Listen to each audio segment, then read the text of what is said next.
Hello summoners, welcome back to the channel. Now earlier today I was exploring Act 6 and I realized that I'm using Magneto more than any other character. There were so many hashtag metal defenders on the path, so this is the Mysterio from Act 6.4.1, the Iceman boss chapter. So this lane has tunnel vision and Magneto is an amazing counter. So basically what the node does is if you repeat your attacks, the opponent like you will have falter on you. Like you can see here, we do have the falter, which is basically just turning into regeneration from the willpower mastery. And of course, when you have the falter, next hit will miss. But because like we have the ability reduction, and I don't think he can miss against hashtag metal characters. So he, like, you can play a bit, not even if you don't want to, like, even if he didn't have that ability, you are basically going to be parry having for the most part anyways. Now Mysterio is such a weird matchup. You don't want him to use his SP1, you don't want him to use his SP2, of course you don't want him to use his SP3. Like SP1 reflection damage is not cool. The his SP2 has power drain, which is usually the way to go. But with Magneto, of course, that slowed down the fight a bit. Then he threw his SP1, so I waited for the reflection damage period to be over. As a result, this fight is getting like becoming a little longer than it would have been. But don't worry, this SP3 will finish it off. So I tested him out for multiple parts today. Like I think I did 5 or 6 parts in Act 6 between chapter 4 and I think chapter 3.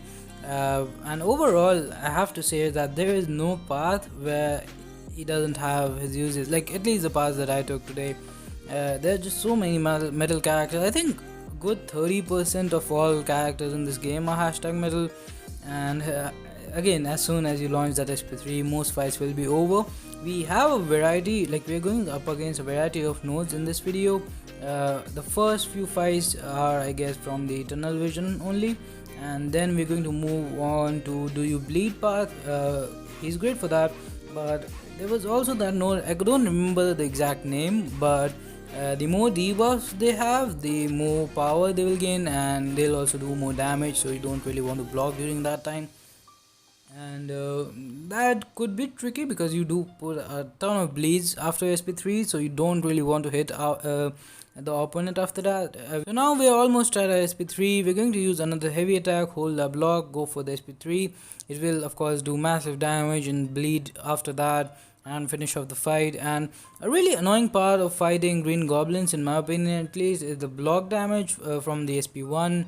And like the SP2 could be a little tricky to evade, for me at least. And you can just block everything with Magneto. From my experience at least, he against hashtag metal characters has a really good perfect block chance. Like I'm not sure if you watched my stream yesterday, but I was using him in incursions and we got to room 13 I think, or room 12, I'm not even sure. But like the block damage there is so much more insane than Act 6, especially after the nerf.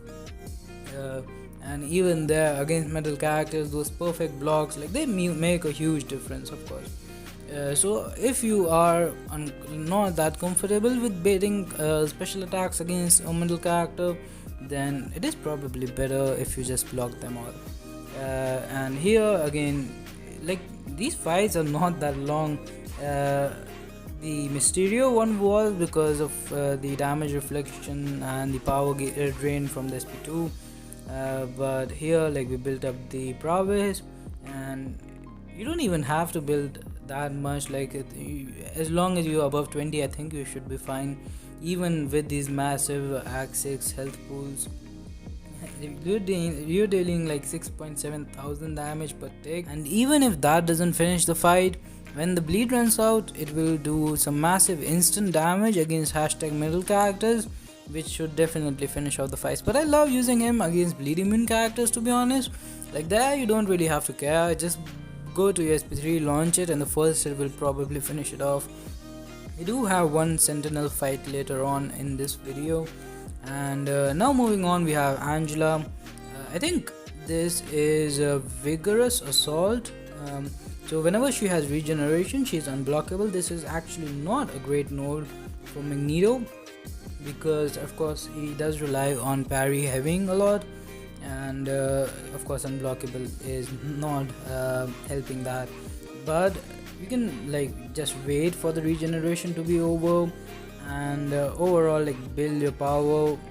Here like she has regeneration again, so I'm gonna focus on beating the SP1, play a little bit like normally, spam my heavy when she is like doing her special attack stuff. That's always helpful. Like I definitely recommend learning how to hold your heavy attack against like while the opponent is using their specials. I used to do that all the time with Ghost because you get the furies, but again like as soon as you do the SP3 the fight's over. Now this is pretty bad start to the fight, but something that you might have not noticed is that I got hit by a heavy attack and didn't take shock damage, which is really good. Magneto is I'm not sure if Magneto can deal with shock. I think he can. I think he can even heal from shock, but it didn't get applied here because of the ability reduction. And like usually if you get hit by a 43,000 Sentinel, that shock damage is going to do like probably 5,000-6,000 per take, not even sure. But yeah, here we built up to 37 prowess. We go for the SP3, and I think the second part of the SP3 will finish it off almost. And yeah, plenty of overkill there, so a really quick fight. And now we have this X23 again. It has the vigorous assault thing, so whenever she gets regeneration she will be unblockable, which on paper is again not a great thing for Magneto. But against characters, like there was another path that I took where Magneto was not good. It was a path where the opponent, when they have an armor up, they are unblockable, and all the characters had armor up, like permanent armor up unless you nullify it. So I ended up using Ghost there because like she doesn't care about unblockable characters because you don't have to block with her. And I also use Clairvoyant because she can nullify the armor up, sorry. So yeah, he was not the best for that, but even then he is not great for unblockable fights where like the opponent will be unblockable for the entire duration. Then it's probably not that good. But here like if you have some phases we can charge your heavy, and rest of the fight just build up your power, maybe use your heavy attack after the special attack, then he still works. So now moving on to this Wasp fight. So this is do you bleed node. As you can see, we are doing 0 damage from our heavy attack. Heavy attacks also do some energy damage, which is also not happening because again this is do you bleed. So you only do damage while you have a bleed on the opponent, and like bleed it's not like while you have bleed then you'll also do damage from your basic attacks. The only thing that will deal damage in this fight is bleeds. It also has bleed vulnerability, I think, but it also has redouble determination or something like that. Basically they will gain a huge amount of power if I hit while they have debuffs. So after SP3 you do not want to like hit and go for your SP1, because see, when you do your SP3 you come out of it, you still have prowess, and ideally you want to refresh them before you do the SP3, so you have plenty of time to go to, like you can in a normal match you can go to your SP1 again, and again you probably won't even need it to be fair. But here we were just doing the bleed damage, so it wasn't enough. And now we're going to build up to SP1 and finish off the fight. Now an unrelated announcement regarding the channel, not related to this video. I ordered a mic and I set up like OBS and everything, so I'm going to be streaming more often in the near future. So that's gonna do it for this one. Thanks for watching. Have a nice day. Subscribe to the channel for more content and stay safe. Bye bye.